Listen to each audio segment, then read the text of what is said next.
আসসালামু আলাইকুম। নতুন একটা ভিডিওতে আপনাদের সবাইকে স্বাগতম। আমি মোহাম্মদ তানভীর ইয়াসিন সিফাত। আজকে আমরা যে বিষয়টি নিয়ে কথা বলবো সেটা হচ্ছে কনস্ট্রাকশনে ওয়াটারপ্রুফিং। কনস্ট্রাকশনে ওয়াটারপ্রুফিং খুবই ইম্পর্টেন্ট এবং কম্পালসারি একটা জিনিস, কিন্তু আমরা সেটাকে খুব ভালোভাবে অ্যাভয়েড করি।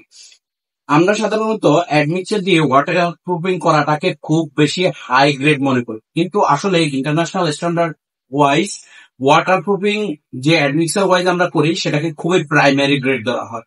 ওয়াটার প্রুফিং এর আরো বিস্তর বিষয় আছে, তাই আজকে আমরা মাস্টার বিল্ডার সলিউশনের একটা ভিডিও দেখব যেখানে অ্যাডভান্স লেভেলের কিছু ওয়াটার প্রুফিং এর সেগমেন্ট দেখানো হয়েছে। চলুন একসাথে ভিডিওটি দেখি।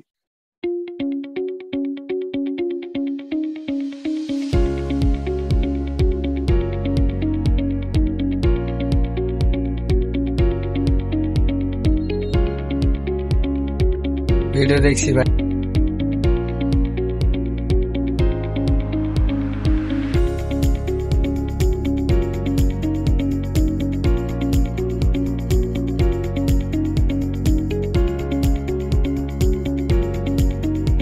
এখন যে বেসমেন্টে যে ওয়াটারপ্রুফিং সিস্টেমটা দেখানো হচ্ছে এটাকে মেমব্রেন শীট বলে। আর এই যে কর্নারে যে ইয়েটা করা হচ্ছে এটা হচ্ছে সাইড বার বা জয়েন্ট কর্নার। সাধারণত বেসমেন্টে এই ধরনের কাজ কখনোই দেখি না।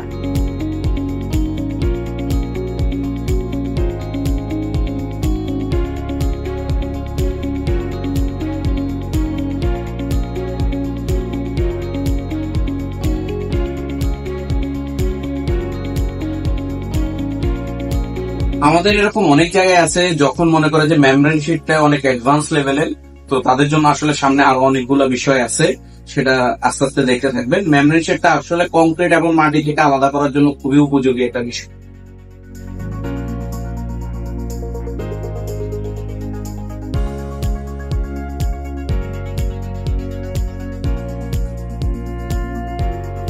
এটা একটা কংক্রিটের ভিতরের অবস্থান দেখানো হয়েছে যেখানে প্রচুর পরিমাণে ক্যাপিলারি ফোর্স থাকে।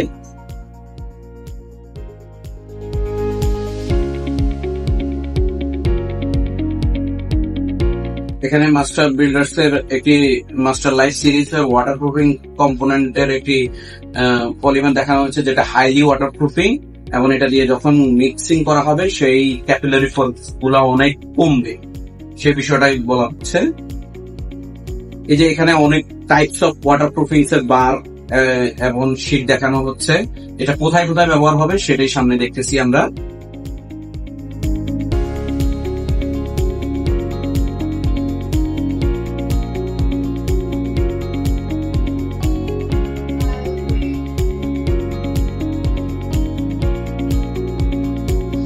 এটার মূল বিশেষত্ব হচ্ছে জয়েন্ট সিলারটা যখন আমরা ব্যবহার করব, এটা সংস্পর্শে যখন পানি আসবে এটা অটোমেটিকলি এটা ফুলে যাবে এবং পানি চলে যাবে, তখন এটা নিজেকে আবার সংকোচন করে নিবে, যার ফলে পানি ফুলার সাথে সাথে পানি মানে এটাকে পানি নিরোধক করে দিবে আর এখানে পানি প্রবেশ করবে।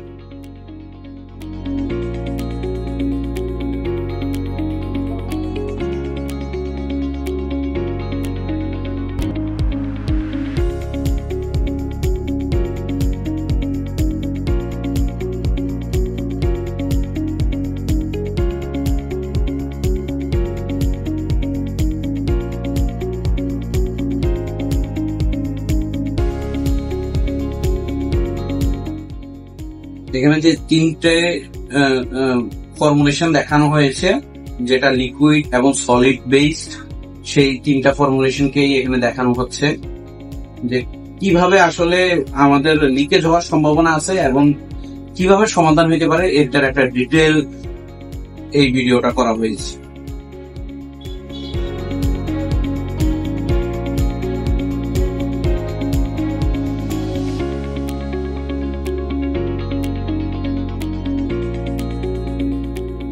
এই ধরনের সিস্টেমেটিক যদি আমরা ওয়াটার প্রুফিং করি, তারপরও যে বিগ বিগ জায়েন্ট যে সকল কোম্পানিগুলো আছে তারা সবসময় বলে এইটা সেফটি হচ্ছে 25 ইয়ার্স, এরপরে আপনাকে এই ধরনের জিনিসগুলো আবার পুনরাবৃত্তি করতে হবে, তবে সেটা ইন্টারনালি।